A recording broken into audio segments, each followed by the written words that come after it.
আসসালামু আলাইকুম রহমতুল্লাহ। প্রিয় দর্শক, কেমন আছেন? আশা করি ভালো আছেন। প্রিয় দর্শক, জুলাই থেকে নবম পে স্কেল কারা পাচ্ছে, কারা অপেক্ষায় থাকছেন, চলুন বিস্তারিত জেনে নিন। প্রিয় দর্শক, দীর্ঘ 11 বছর প্রতীক্ষার অবসান ঘটিয়ে অবশেষে সরকারি চাকরিজীবীদের জন্য নতুন বেতন কাঠামো বা নবম পে স্কেল কার্যকরের ঘোষণা এসেছে। 2026-27 অর্থ বছরের বাজেট বক্তৃতায় অর্থমন্ত্রী জানিয়েছেন, আগামী 1 জুলাই থেকে ধাপে ধাপে নতুন পে স্কেল বাস্তবায়ন করা হবে। একই সঙ্গে বাজেট 44,000 কোটি টাকা সংরক্ষণের তথ্য সামনে আসায় সরকারি কর্মকর্তা কর্মচারীদের মধ্যে স্বস্তি ফিরেছে। তবে এই ঘোষণার পরপরই সবচেয়ে বড় প্রশ্নটি সামনে এসেছে, এই পে স্কেল ঠিক কারা পাচ্ছেন আর কাদেরকে আরও কিছুদিন অপেক্ষা থাকতে হচ্ছে। জাতীয় পে স্কেল মূলত সরকারি কর্মকর্তা কর্মচারীদের বেতন কাঠামো কেন্দ্র করেই তৈরি হয়, ফলে নতুন বেতন কাঠামোয় মূলত সুবিধাভোগী তারাই। বাজেট ঘোষণাতেই গভর্নমেন্ট এমপ্লয়িজ বা সরকারি চাকরিজীবীদের জন্যই এই সিদ্ধান্তের কথা বলা হয়েছে। তবে পেনশনভোগী, এমপিওভুক্ত শিক্ষক কর্মচারী, স্বায়ত্তশাসিত ও আধা স্বায়ত্তশাসিত সংস্থার কর্মীরা একই সঙ্গে এই সুবিধা পাবেন কিনা, নাকি তাদের জন্য আলাদা সিদ্ধান্ত ও আরও সময় লাগবে, তা এখনও পুরোপুরি স্পষ্ট নয়।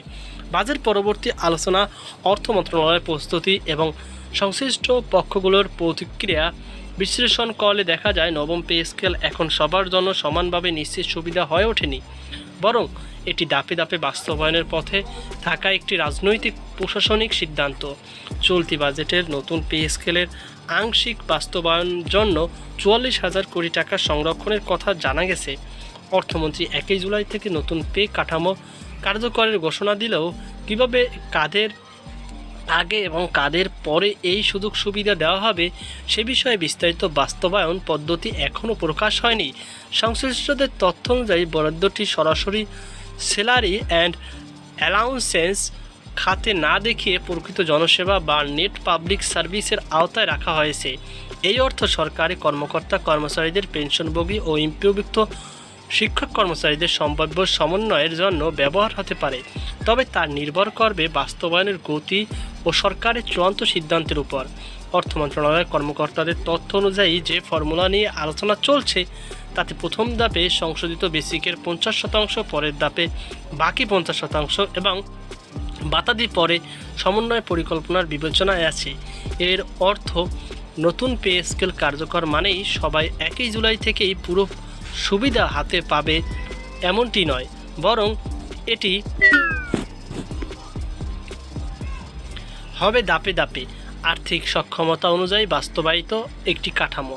সূত্র জানিয়েছে, জুলাই থেকে এটি ধাপে ধাপে পে স্কেল কার্যকর হলে বর্ধিত বেতনের অর্থ হাতে পেতে অক্টোবর পর্যন্ত অপেক্ষা করতে হতে পারে।